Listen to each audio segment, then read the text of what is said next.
여러분 안녕하십니까? 계속해서 여수 MBC에서 전해드립니다. 광양시가 조례를 제정해 신생아 출산 지원금을 최고 2천만 원까지 올렸습니다. 여수 순천의 두세 배, 전국적으로도 최고 수준인데요. 과연 실제 출산율 증가로 이어질 수 있을까요? 박광수 기자입니다. 지난 2012년 광양에서 태어난 신생아는 1,879명. 이후 해마다 100명 가까이 감소하더니 지난해에도 20명이나 줄었습니다. 젊고 활력 있는 도시를 지향하는 광양시가 전국 최고 수준의 출산 지원금을 특단의 대책으로 내건 배경입니다. 첫째, 둘째는 200만 원, 셋째는 500만 원, 넷째 때는 1,000만 원에 다섯째는 무려 2천만 원으로 인근 여수, 순천의 두세 배에 이릅니다. 특히 가임 여성 선호도가 제일 높은 신생아 양육비를 좀 대폭 상향 조정했으면 하는 주민들의 요구가 높기 때문에. 하지만 지원금 증액이 곧바로 출산율을 끌어올릴 것이라는 예상은 많지 않습니다. 전국적으로 검증된 사례가 없을 뿐 아니라 출산율 2.4명의 기적을 일으켜 전국의 주목을 받는 해남군의 경우도 지원금은 최고 720만 원에 불과합니다. 해남군은 이보다 각종 임신 검사비와 산후조리 비용을 지원하고 임산부 교육을 활성화하는 등 다양한 시책을 장기적으로 시행한 것이 효과로 나타났다고 분석합니다.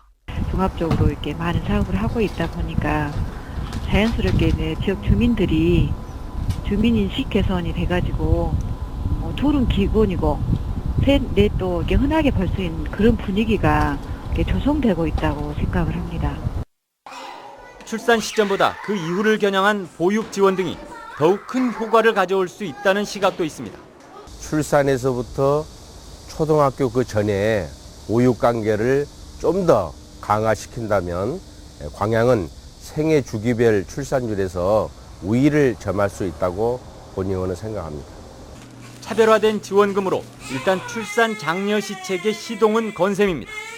이제 아이를 낳고 키우는 시민의 입장에서 고개를 끄덕일 만한 세심하고 실효성 있는 보완 시책들이 필요한 시점입니다. MBC 뉴스 박광수입니다. 지자체가 사업을 추진하는 과정에서 불필요한 논란을 피하기 위해 철저한 행정이 요구되는 건 당연한 일입니다. 그런데 공공박물관에 전시될 물품이 진짜든 가짜든 상관없다라고 한다면 어떻게 받아들여야 할까요? 보도에 문형철 기자입니다. 고흥군이 중국 도자기 전시를 위해 1차 감정을 벌인 건 지난해 말입니다.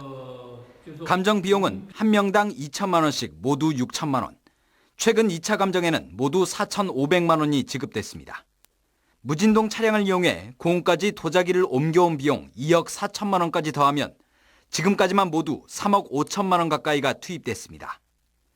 전시품이 가짜여도 상관없다고 말하기에는 적지 않은 혈세가 투입된 겁니다. 이게 가짜라도 이런 관계가 없어요. 보고 즐기면서 행복감 느끼면 되지 진짜 못하고 가짜 못할까. 너무 그렇게 깊이 생각하지 마시고. 현재 건립 중인 덤벙 분청문화관과 문화공원은 무려 430억 원이 넘는 국비와 군비가 투입되는 공공시설.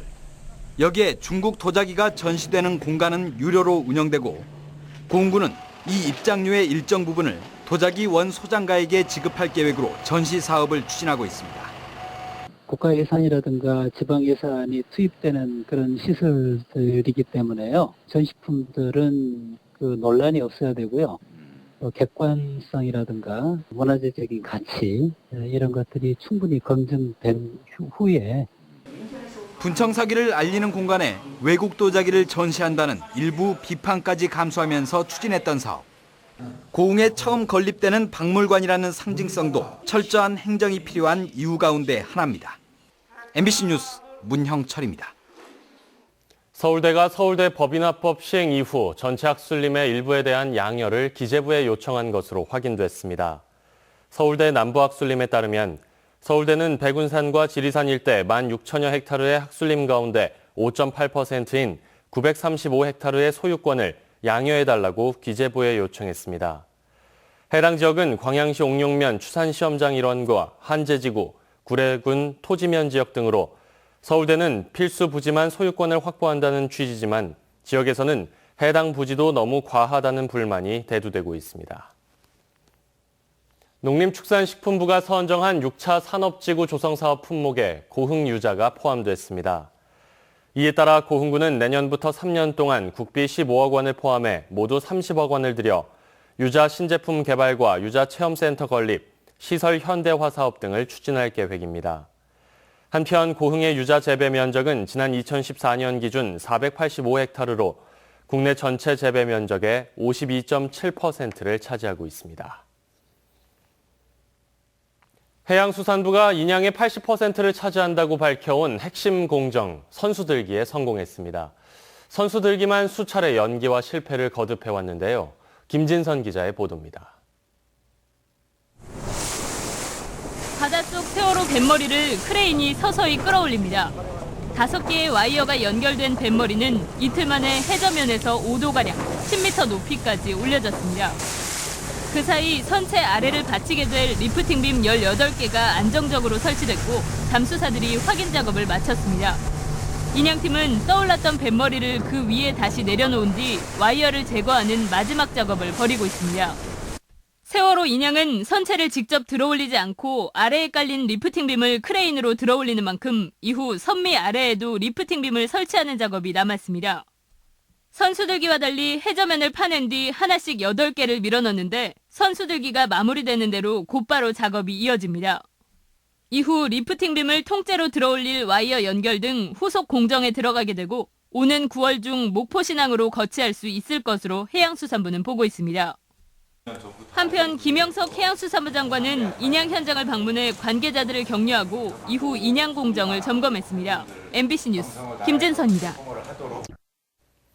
광주시의 청년 정책은 청년들이 일할 수 있는 도시를 만들겠다는데 방점이 찍혀 있습니다. 전국 최초로 청년 전담 부서를 만들어 추진하고 있는데요. 광주시의 청년 정책 잘 되고 있는지 점검했습니다. 김철원 기자입니다. 대인시장과 1913 송정역 시장 등 광주의 전통시장들이 변신에 성공할 수 있었던 건 바로 젊은이들 덕분이었습니다. 청년 상인과 청년 예술인들이 시장의 자리를 잡자 젊은이들이 몰리면서 시장에 생기를 불어넣고 있습니다. 이제 청년이라는 그 큰 힘이 엄청 많이 도움이 된다고 생각하거든요. 그러니까 기존에 계시는 이제 시장 상인분들도 이 청년 상인들이 오셔가지고 이게 이끌어지는 것에 대해서도 상당히 고맙게 생각하시고. 청년은 광주시 정책의 중요한 화두입니다. 젊은이들이 일자리를 찾아 외지로 떠나지 않아도 되는 도시를 만들 수 있도록 만들겠다는 겁니다. 윤장현 시장 취임 직후 청년 전담 부서를 전국 최초로 만들었는가 하면 지역사회에 중요한 결정을 내리는 각종 위원회에 청년들이 일정 비율 이상 반드시 참여할 수 있도록 한 건 광주만의 청년 정책이라고 할 만합니다. 청년 할당제를 통해서 각종 위원회가 있는데 광주시의 각종 위원회에 10%를 19세부터 39세의 청년들이 들어올 수 있도록. 하지만 광주의 청년 정책의 특징이 뭔지 모르겠다는 목소리도 있습니다. 논란이 진행 중이긴 하지만 청년 수당이나 청년 배당을 도입한 서울시나 경기도 성남시 등과 비교하면 참신성이나 혁신성에서 떨어진다는 겁니다. 성남시에서 이재명 시장께서 추진하고 계시는 청년 수당 그거라고요. 또 서울시에서 지금 청년 기본 수당 그렇게 2가지 하고 있습니다. 광주시의 청년 정책에 대해서는 제가 그거는 잘 모르고 있습니다. 광주시 올해 예산 가운데 청년 관련 예산은 286억 원으로 본 예산의 0.7% 수준에 불과했습니다. 그나마 대부분이 일자리 사업에 치우쳐 있어 복지나 교육, 부채 등 청년의 전반적 삶을 반영하는 데 부족했다는 지적입니다. 광주시 같은 경우에는 90% 이상이 여전히 일자리나 창업 중심으로만 운영이 되고 있는 것이죠. 그래서 상대적으로 청년 복지와 관련된 예산이나 사업은 굉장히 작은 겁니다. 광주시 청년조례에 따라 만들어야 하는 청년정책위원회는 아직 구성도 되지 않는 등 청년 문제의 구조적 접근은 지지부진한데 물총축제와 같은 일회성 전시성 행사를 치르는 데만 신경 쓰는 것 아니냐는 비판도 귀 기울여야 할 대목입니다. MBC 뉴스 김철원입니다. 여름 휴가철과 주말이 겹치면서 오늘과 내일 광주 전남 지역 교통량이 70만 대를 넘어설 것으로 예상돼 운전자들의 각별한 주의가 요구됩니다. 한국도로공사 광주 전남 본부는 이번 주말 광주 전남 지역의 고속도로 교통량이 74만여 대로 올여름 휴가철 교통량 가운데 최대치를 기록할 것으로 전망했습니다. 도로공사는 최근 3년 동안 여름 휴가철에 발생한 지역 내 교통사고가 38건에 이르고 이 가운데 부주의로 인한 사고가 전체의 63%를 차지한다며 안전운전에 신경 써줄 것을 당부했습니다. 당대표 출마를 선언했던 새누리당 이정현 의원이 공식 후보 등록을 마쳤습니다. 이 의원은 어제 후보 등록을 마친 뒤 기자회견을 갖고 새누리당의 인식과 행태를 바꾸고자 한다며 자신이 당대표 후보로 등록한 자체가 새누리당 혁명의 시작이라고 말했습니다.